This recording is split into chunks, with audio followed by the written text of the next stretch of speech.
بسم اللہ الرحمن الرحیم، السلام علیکم۔ میں ہوں آپ کا ہوسٹ صدیق اکبر اور آپ دیکھ رہے ہیں انڈس ویلی۔ پچھلے شو میں ہم بات کر رہے تھے سکھزم کے بارے میں اور اسپیشلی گرو نانک صاحب کے بارے میں، اور میرے خیال سے سر عمران علی صاحب نے ہمیں ایک بہت ہی زبردست قسم کا ریویو بلکہ سمرائز کر کے باتوں کو بیان کیا کہ اصل میں گرو نانک صاحب تھے کون، ان کی کیا تعلیمات، کس نے تعلیم ان کو دی اور کس طرح کے معجزے تھے۔ لیکن ان معجزوں کو مزید میں سننا چاہوں گا کیونکہ کچھ معجزے میں نے لاسٹ شو میں جب آپ نے سر بیان کیے، میرے خیال سے ان کو سن کے واقعی میں احساس ہوتا ہے کہ وہ کتنی بڑی ہستی تھے۔ کچھ بتاتے ہیں مزید ان کے بارے میں، کیا معجزے اچھا، تھے؟ ایک تو میں معجزے یا کرامت کے بارے میں، یہ بنیادی طور پر ایک ہی چیزیں، ان میں تھوڑا سا اسلامی جو ہے تعلیمات میں فرق کیا گیا۔ بنیاد ان کی ایک ہی ہے کہ جو آپ کی عقل کو عاجز کر دے، بالکل ٹھیک ہے، یعنی کہ آپ کی عقل اس تک نہیں پہنچ سکتی، وہ معجزہ ہے، لفظی ترجمہ یہ سادہ لفظوں میں۔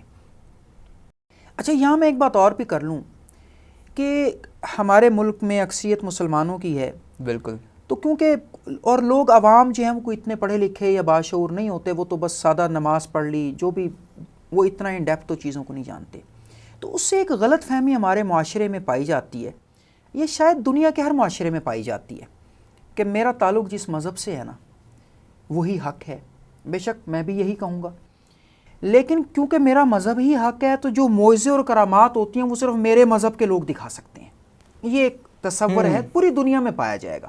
آپ کسی کرسچن سے ملیں، وہ کہے گا یار وہ ہمارا جو پوپ کیتھولک بیٹھا ہے نا روم میں، ویٹیکن میں، بس وہی دکھا سکتا ہے کوئی معجزے، باقی تو تم فراڈ ہی کر رہے ہو۔ آپ کسی مسلمان سے پوچھیں وہ بھی یہی کہے گا، کہ عام لوگوں کی میں بات کر رہا ہوں، کہ یہ جو معجزات ہوتے ہیں کیونکہ یہ حق کی دلیل ہوتے ہیں تو یہ صرف ہمارے لوگ ہی دکھا سکتے ہیں، حالانکہ ایسا نہیں ہے۔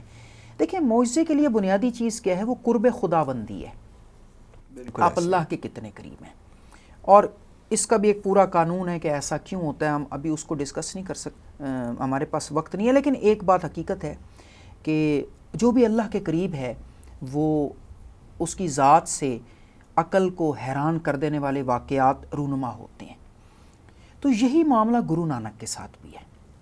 اچھا جی بالکل ہے۔ مثلا میں نے گزشتہ گفتگو میں بتایا کہ کس طرح وہ کعبہ میں گئے ہیں تو کعبہ ان کے ساتھ رخ بدلتا رہا۔ اس کو چلیے جی ہم کوئی بھی کہہ دے گا جی یہ انہی کی بنائی ہوئی بات ہے۔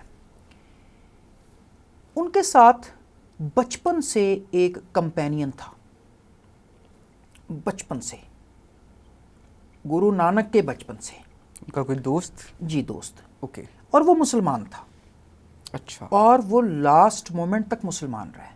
ایسا نہیں ہے کہ وہ گرو نانک کے مذہب میں چلا گیا ہو، جس کو ہم سکھ مت کہتے ہیں، اس کا نام تھا مردانہ، مردانہ، ٹھیک ہے، بچپن سے ساتھ تھا۔ اچھا، اور گرو نانک جو تھے وہ اپنے قصبے کے رچ فیملی، ایلیٹ فیملی سے تعلق رکھتے تھے، اچھا، یعنی کہ آپ کا خاندان اس معاشرے میں بڑے لوگوں میں شمار ہوتا تھا۔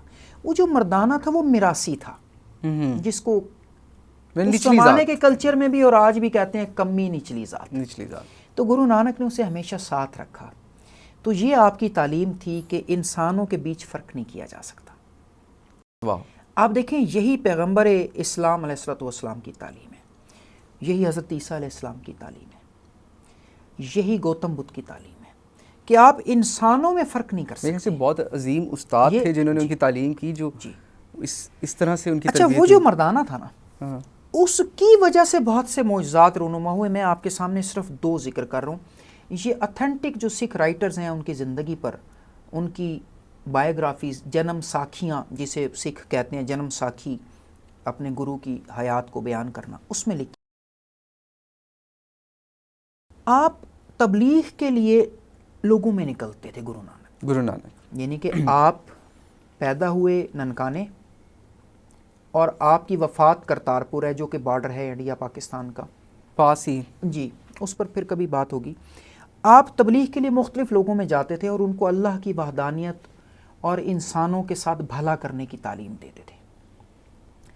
تو ایک سفر کے دوران وہ جو مردانہ تھا وہ بھوکا تھا اور اسے کھانے پینے کا ختم ہو گیا، جو بھی ساتھ رکھا ہوا تھا کچھ، تو سامنے ایک درخت تھا، اس کے بارے میں ہے کہ وہ کیکر کا درخت تھا یا کوئی ایسا درخت تھا جس پر پھل نہیں آتے، پھلدار درخت نہیں تھا۔ گرو نے اس مردانہ کو کہا جا کے اس کی شاخ ہلاؤ، تو اس پہ سے پھل گریں گے. اور وہ موسم بھی نہیں تھا, اس نے جا کر شاخ ہلائی تو اس میں سے بیر گرے. اور وہ درخت کئی صدیوں تک موجود رہا ہے اسی ننکانہ کے آس پاس کے علاقوں میں, کئی صدیوں تک موجود رہا ہے وہ. دوسرا میں واقعہ آپ کو بتا رہا ہوں, اس واقعے کا ایک ثبوت جو ہے وہ فزیکلی بھی موجود ہے, ایگزسٹ کرتا ہے ایون ٹوڈے, اور میں خود وہاں جا چکا ہوں. حسن ابدال میں ایک سکھوں کا گرودوارہ ہے, عبادت خانہ ہے, اس کا نام ہے دربار پنجا صاحب. اچھا. پاکستان میں موجود ہے. گرو تبلیغ, اللہ کی وحدانیت, لوگوں سے محبت کی تبلیغ کرتے کرتے پہنچے جہلم. آپ کو پتہ ہے جہلم سے آگے حسن ابدال ہے. تو جہلم کا جو نواب تھا اس نے آپ کو دعوت دی کہ آپ گرو ہیں, میرے گھر آئیے آپ, کیونکہ اس سے اس کو اور زیادہ عظمت اور عزت ملنی تھی اپنی اس کمیونٹی. بالکل ایسی. تو گرو ایک کسان کے گھر رہ رہے تھے, اس کے گیسٹ بنے ہوئے تھے, اور اس کے گھر نہیں جا رہے تھے. اب اس نے میری تحقیق یہ کہتی ہے کہ اس نے ذرا دھمکایا ہوگا کسان کو کہ اگر گرو کو تو اب بھیج سکتا ہے, گرو کو میں نے 2-3 دفعہ کہہ دیا, گرو نہیں آئے, اب تو بھیج نہیں تو پھر میں ان کے جانے کے بعد تیری طبیعت صاف کر دوں گا.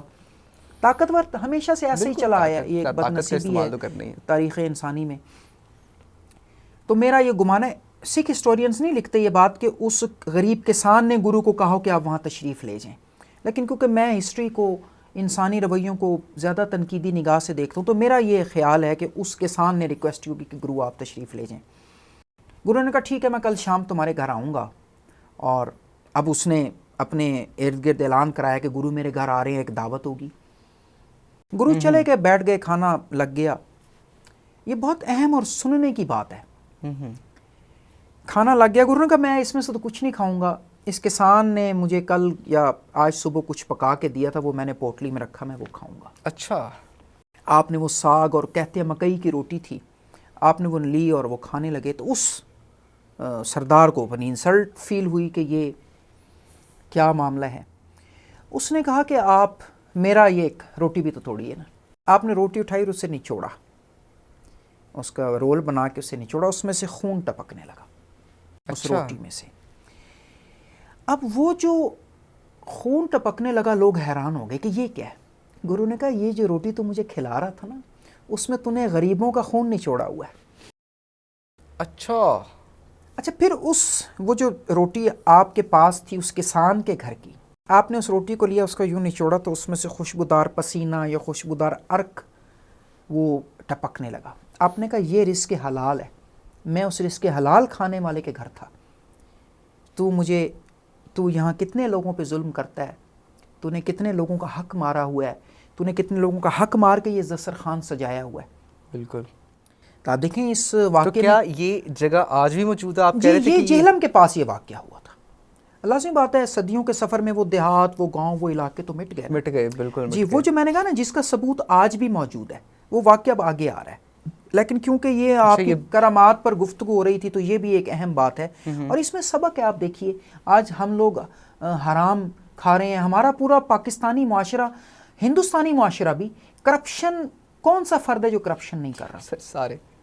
کوئی بھی یہ نہیں ہے کہ یہ دو معاشرے کرپشن میں دنیا کا گڑھ بن چکے ہیں انفارچونیٹلی, اسپیشلی یہ ریجن سب کانٹیننٹ کا. بالکل صحیح کہہ رہے ہیں. تو آپ اور دیکھیں وہ جو مجھے دنیا کا نا ایک الگ پلانٹ لگتا ہے, یہ مطلب دنیا کا حصہ ہی نہیں لگتا. کہ جن لوگوں نے کرپشن کی ہوئی ہے وہ کیا روٹی کھا رہے ہیں, وہ خون کھا رہے ہیں جو ان کو روٹی نظر آ رہی ہے, وہ گندا خون کھا رہے ہیں دوسروں کا, وہ خون پی رہے ہیں دوسروں کا. بالکل ایسی. تو گرو نانک نے دکھایا کہ یہ خون ہی ہے, اور اب وہ معجزہ جس کا ثبوت ابھی بھی ہے وہ میں آپ سے پوچھوں گا, لیکن بریک کے بعد ملتے ہیں, ایک چھوٹی سی بریک کے بعد ہمارے ساتھ رہیے گا.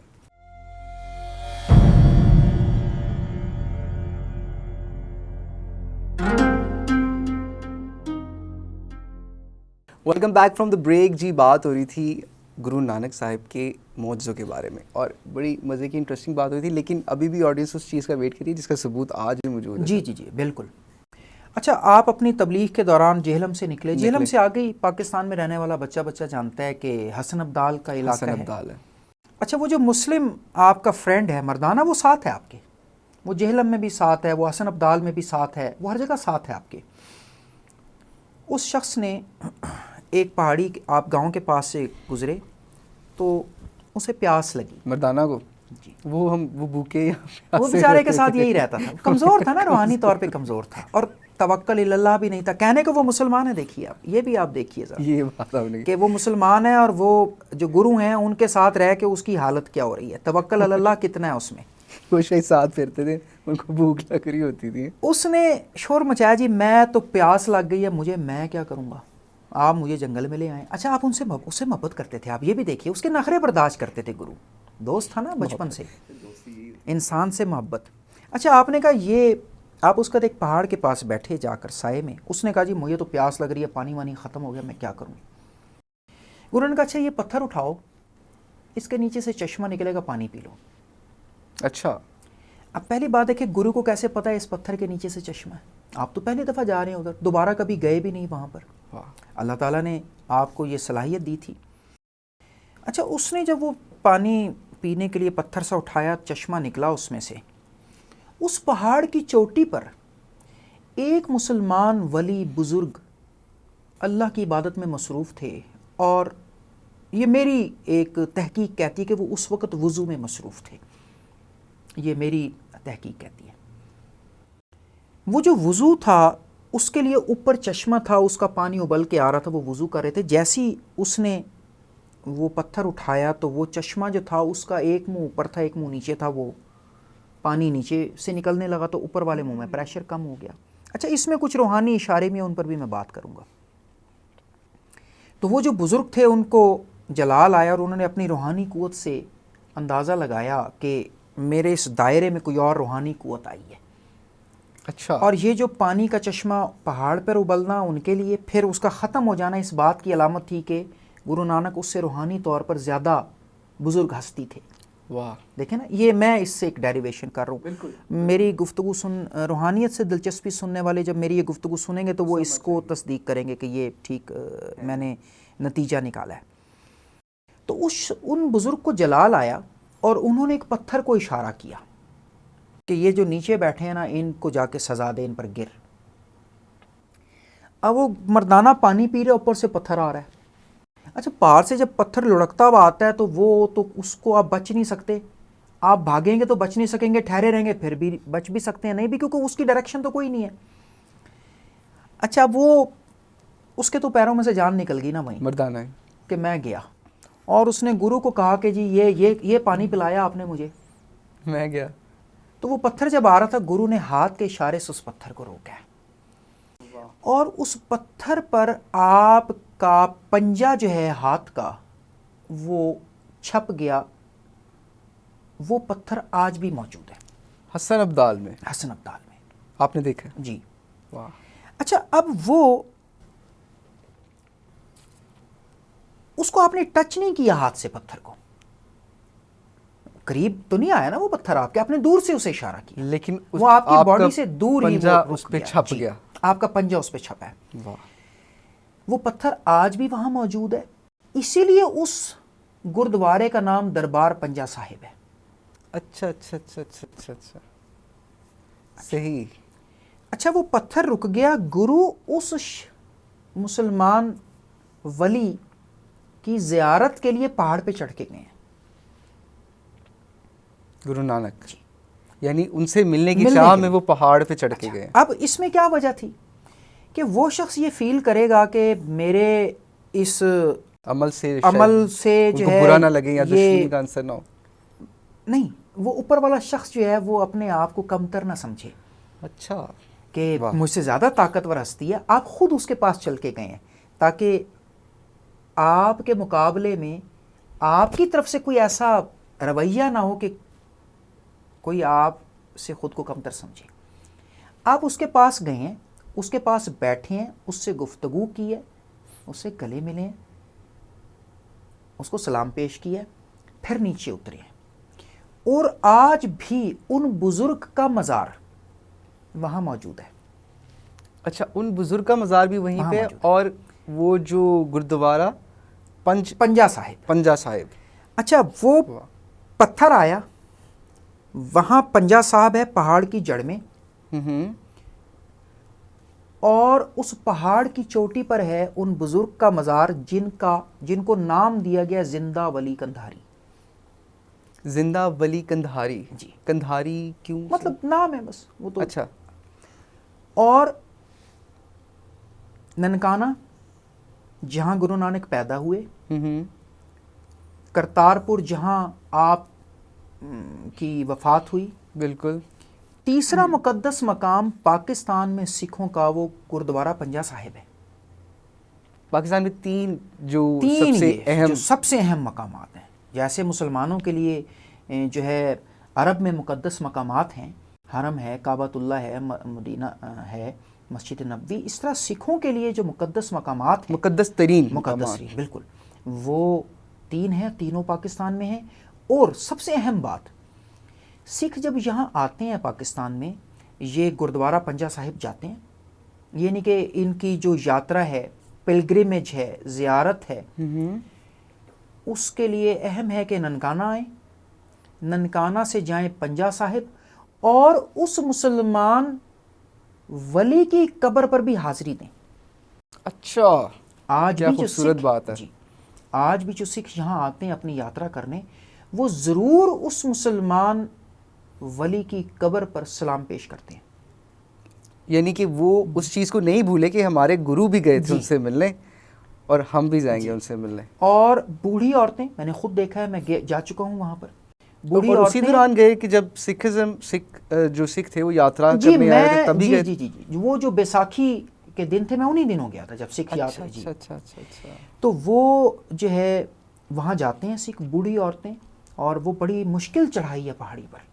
اچھا، نو اٹس ناٹ ایزی، اچھا مشکل ہے، تقریباً 40 منٹس لگتے ہیں پیدل۔ جی، اور پہاڑی پر لازم بات ہے، لفٹ تو بن نہیں سکتی، وہ ساری سیڑھیاں، پتھریلی سیڑھیاں، اس پر لوگ چڑھ کے جاتے ہیں۔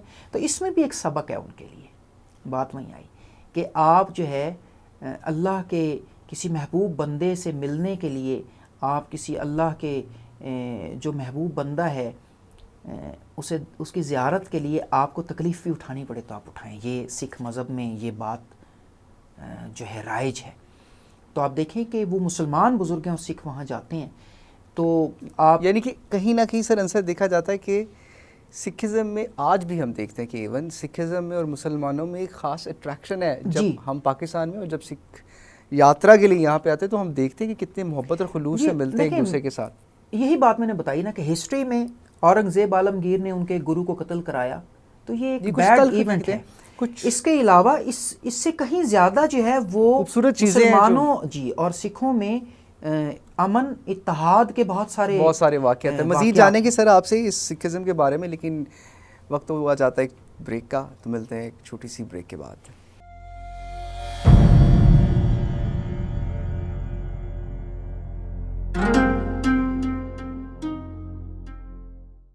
Welcome back from the break. جی بات ہو رہی تھی سکھزم پہ، اسی کو کنٹینیو کرتے ہیں۔ سر، گرو نانک نے ہی کیا گرنتھ لکھی تھی یا ان کے جو فالوورز تھے، باقی گروز تھے، انہوں نے وہ بک لکھی؟ جی سب سے پہلے تو یہ دیکھیں، میں نے بتایا تھا کہ گرو کے جو ہیں جانشین وہ 10 کے قریب جانشین ہوئے۔ جو 10ویں گرو تھے آخری 18 سینچری میں 1738 39 کے قریب، تو انہوں نے کہا کہ اب ہمیں کوئی گرو نہیں ہوگا، اب یہ جو گرنتھ ہے ہماری مذہبی کتاب، یہ ایک زندہ گرو میں آپ کو دے کے جا رہا ہوں۔ جس طرح مسلمان جو ہیں وہ یہ عقیدہ رکھتے ہیں کہ قرآن جو ہے وہ ایک زندہ پیغام ہے، زندہ کتاب ہے، زندہ معجزہ ہے پیغمبر اسلام علیہ الصلوۃ والسلام کا، تو اس طرح سکھوں میں جو گرو گرنتھ ہے اس کو انہوں نے کہا کہ اب یہ ایک زندہ کتاب ہے آپ کے پاس، آپ نے اسے فالو کرنا ہے۔ دوسری بات یہ ہے کہ میں پچھلی ایپیسوڈس میں بھی یہ بات کر چکا ہوں کہ جو مذہبی کتاب ہے گرنتھ صاحب، اس میں گرو نانک کے کلام کا ایک حصہ ہے، باقی حصے جو ہیں وہ مختلف لوگوں کے ہیں۔ اس میں بابا فرید بھی ہیں، ایک ہندو بھی ہیں، مثلاً جو ہے کبیر ایک ہندو ریفارمر گزرے ہیں، ان کا بھی کچھ بھجن اور کلام گرنتھ صاحب میں موجود ہے۔ تو بہرحال یہ ہے یہ نظمیہ شکل میں۔ اور یہ کس زبان میں سر؟ جی، اور یہ پنجابی ہے، اولڈ پنجابی، جسے آپ گرمکھی پنجابی کہتے ہیں۔ اس کا رسم الخط جو ہے وہ اولڈ ہے، جو ہندی رسم الخط ٹائپ ہے، تو اس میں ہے یہ زبان۔ اور وہ کیونکہ پنجاب کی زبان رہی تو آپ کہہ سکتے ہیں کہ سکھوں کی مذہبی زبان بھی پنجابی ہو گئی. اور آپ دیکھیں پنجابی زبان کی ترویج میں سکھوں نے بہت کام کیا ہے. سکھ جو ہے وہ بہت پیار کرتے ہیں اس زبان سے. اچھا یہ بھی نوٹسیبل بات ہے کہ جو سکھ پنجابی بولتے ہیں نا وہ شاید پاکستان کی پنجابی اس طرح سے پنجابی ڈفرینٹ ہے میرے خیال سے شاید. جی اس میں ایک تو یہ دیکھیں کہ پاکستان میں تو پنجابی، ہم اس وقت پنجاب میں ہی بیٹھے ہیں نا. بالکل ہم اس وقت پنجاب میں ہی بیٹھے ہیں. تو گزشتہ سالوں ایک بہت بڑے اسکول میں باقاعدہ نوٹس جاری کیا گیا کہ یہاں پنجابی نہیں بولی جا سکتی، ساہیوال کے ایک اسکول میں. اب آپ دیکھیے کہ کیا ہماری حالت ہے. بالکل ایسے ہے. ہماری ذہنی حالت کیا ہے. ساہیوال پنجاب میں ہی ہے. بالکل ایک زبان ہے. ٹھیک ہے. اور وہاں پابندی لگا دی گئی کہ کوئی بچہ یا کوئی ٹیچر پنجابی نہیں بول سکتا. لاہور کے بہت سارے اسکولوں میں ہے. شاید اس کا ایک بیسک فیکٹر مجھے یہ بھی نظر آتا ہے کہ پنجابی کو یہاں پہ بہت زیادہ ماڈیفائی کر دیا گیا ہے. یہاں اس طرح کی پنجابی ہے نہیں جس طرح کی اصل پنجابی ہے. زبان کی حفاظت اس کے بولنے والے کرتے ہیں. اگرچہ یہ ہم تھوڑا سا اور طرف چلے جائیں لیکن یہ اہم بات ہے، اس کو ضرور کیا جانا چاہیے. زبان کے بولنے والے اس کی حفاظت کرتے ہیں. ہم نے کیا کیا؟ ہم نے اسٹیج پر بھانڈوں کے ہاتھ میں دے دی پنجابی زبان. ایگزیکٹلی شاید یہی ایک وجہ. انہوں نے پنجابی کو ایک بدتمیزی اور گالی کی زبان بنا کے پیش کر دیا. یہ بڑی ایک پتھیٹک بات ہے اور کسی میں یہاں پر جو ہے اتنا شعور نہیں تھا. یہ شاید وہ بات آپ نے کر دی جو آج تک کسی نے اس پلیٹ فارم پہ نہیں کی ہوگی کہ پنجابی اصل میں کیوں خراب ہوئی. اس کی بیسک وجہ میرے خیال سے یہ ہے کہ آپ نے اس طرح سے پورٹری کی ہے اس لینگویج کو، اتنی خوبصورت لینگویج کو. آپ انڈین پنجاب میں بننے والی پنجابی فلمیں دیکھ لیں، بہت خوبصورت ہوتی ہیں. اور پاکستان میں جو پنجابی سٹیج یا تھیٹر ہے ان دونوں کی لینگویج کا کمپیریزن کر لیں. بہت فرق ہے، بہت فرق ہے. صحیح کہہ رہے ہیں آپ. تو یہ ایک انفارچونیٹ بات ہے. تو سکھوں نے جو ہے پنجابی زبان کی حفاظت بھی کی اور انہوں نے اس کو ایک فخر کے طور پہ اپنایا کہ یہ کوئی شرمندگی والی بات نہیں ہے کہ ہم پنجابی بول رہے ہیں. ہمارے یہاں بدقسمتی سے حالات اس سے الٹ ہو گئے. بہرحال میں اب اس پر نہیں رہنا چاہتا. اچھا تو گرو جو گرنتھ صاحب ہے اس میں گرو نانک کی 900 کے قریب نظمیں یا بھجن آپ کہہ لیں ہیں اور باقی جو ہیں اس میں کیا گرنتھ کو بھی ماڈیفائی کیا گیا وقت کے دوران کہ گرنتھ اوریجنل ہی رہی ہے؟ جی میں بتاتا ہوں. اس میں ایڈیشنز ہوتے رہے ہیں. اچھا یعنی کہ گرو نانک کے زمانے میں، گرو نانک کے بعد بھی اس میں ایڈیشنز ہوتے رہے اور وہ رائٹ ان کے گرو کو تھا کہ وہ ان کو ایڈیشن کرتا رہے. اور جو لاسٹ گرو تھے اس لیے انہوں نے اس کو فائنل کہا کہ بس اب یہی گرو ہے، آپ اسے فالو کریں گے. اس کے بعد سے اس میں ایڈیشن، یعنی کہ جو 10 گرو تھے انہوں نے اس میں ایڈیشنز کی، یہ ساروں نے نہیں کیا. 5ویں 6ٹھے گرو تک ہوتے رہے بہرحال ایڈیشنز. اچھا اس میں ایک پہلو اور بھی ہے. پھر اس کی تفاسیر ہیں، تشریحات ہیں. لازمی بات ہے جو مذہبی کتاب ہوتی ہے اس کی انٹرپریٹیشنز ہوتی ہیں. 5ویں گرو تک گرنتھ اگر کمپائل ہو گئی تو باقیوں نے اس کی انٹرپریٹیشنز کی کہ اس بات کا یہ مطلب ہے، اس بات کا یہ میننگز ہے، اس بھجن میں جو یہ جملہ ہے اس کے آپ یہ میننگز لے لیں. وہ تشریحات تو پھر ہوتی رہتی ہیں. اس کو نئے وقت کے تقاضوں کے ساتھ ساتھ آپ اس پیغام کو ری ڈسکور کرتے چلے جاتے ہیں. یہ دنیا کے ہر مذہب کے ساتھ ہوتا ہے. تو انہوں نے جو ہے پھر آج یہ ان میں پڑھی جاتی ہے اور وہ اس کو ایک مقدس کتاب مانتے ہیں. اور اس میں یہ میں نے بتا دیا اور یہ ان کی فراخ دلی بھی دیکھیں.